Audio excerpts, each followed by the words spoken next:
Basically, what I wanted to do is look at New York as if there had been a plan. Europeans think of manifestos, but then don't realize something. But in New York, there was a lot of realization, but no manifesto.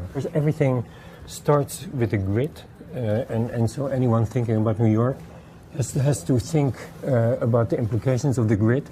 And it was my conviction that the grid, on one hand, is very rigorous and authoritarian, but that in that rigor, it also enables a lot of imagination. Well, now I want to talk about Park Avenue. As I say, it's the kind of first time that we are facing a building on the avenue and facing an office building. Park Avenue is actually extremely interesting in terms of its architecture. Some of it very good, some of it very ruthless in terms of maximizing the kind of zoning envelope. This is the site. This is the current situation, and if you look at your ambition, you can see that this doesn't correspond to it. The site is undeniably a kind of wonderful site, but at the same time, I think it's a site that is pulled in two directions, both to the north and to the south. If it were a little bit more to the north, it would be closer to Central Park, and a little bit further to the south, it would be kind of more emphatically part of Midtown. And so we then started to kind of look at shapes that were perhaps expressing that, articulating that double pool.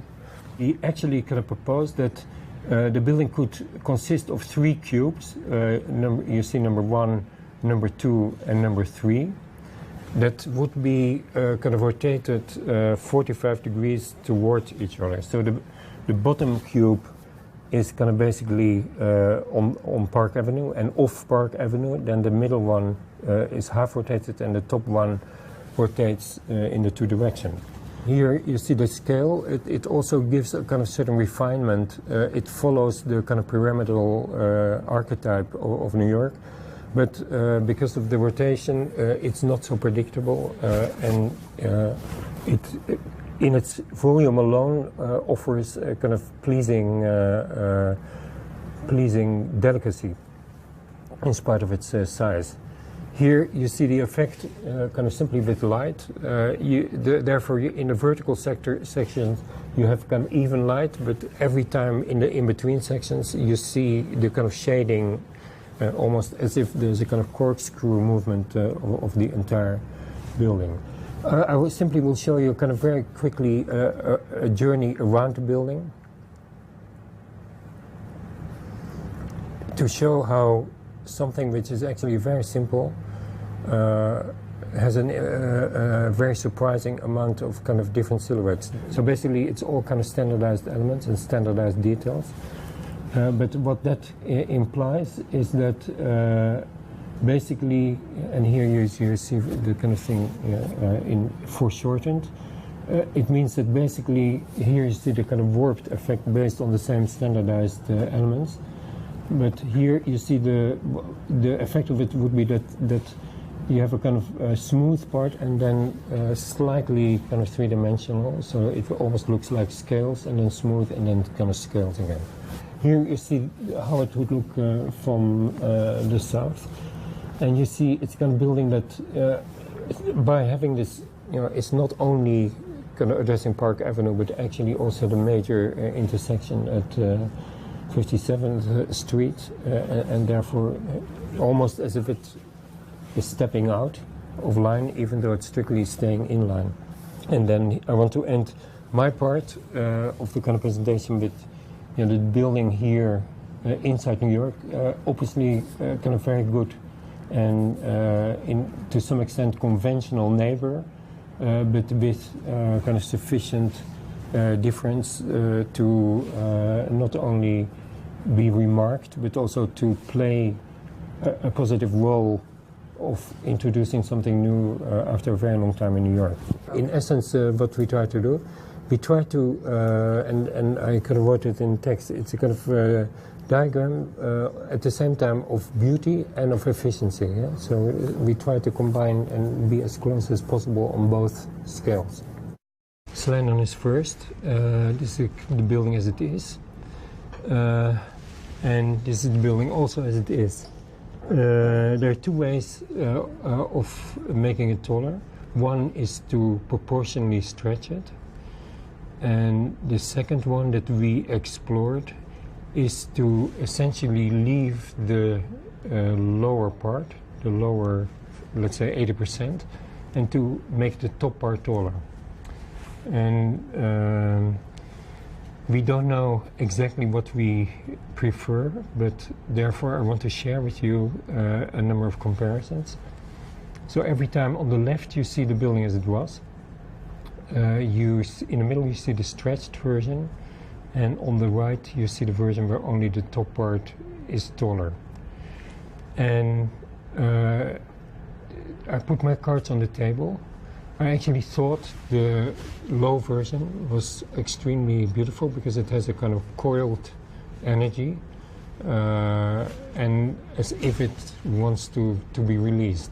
This is perhaps also an interesting thing to consider. This is the way it was, and the skyscrapers in New York that it then would relate to. And this is the way it could be in the stretched version, and the skyscrapers it would relate to. So you basically, I mean, there are not really categories in New York, but you go from a tall building really to a tower. Lightness. This is what we presented. I think that the brownishness and darkness was not really a specific intention, so the building can obviously be lighter. Here you see what we presented. Here you see it kind of taller and lighter, and here you see what it could be with this kind of platinum aura over it. And of course, the main quality of the building is that all its facets are not exposed in the same way, so that the slightest difference in exposure then has an add-on effect on the variety and differentiation of the building. This is what we showed, and this is then how it could be. But these are in between techniques where the comfort of the user is completely guaranteed, and still the integrity of the shape is also asserted.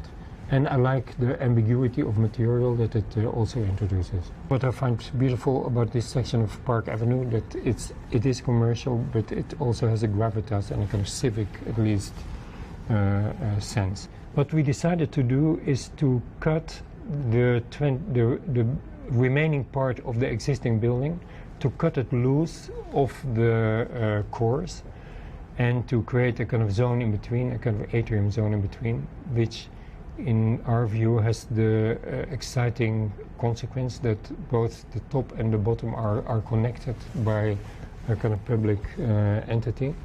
What is very appealing, I think, about a building that opens is that it proclaims its openness. And you see here also the kind of relationship between the open part, it could be an art space or just a meeting space, and the enclosed box, which is the lobby proper.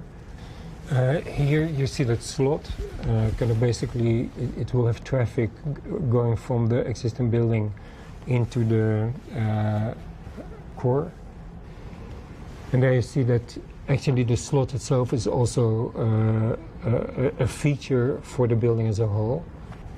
Here you look from the middle and see how these islands, the kind of rigorous organization, create also a kind of sense of space. My strongest argument for the building remains that in a city which is almost dying of generic shapes, but which also doesn't need kind of needless extravagance, it is a kind of beautiful in-between of something that has not happened before, but that is still very polite toward everything which is there.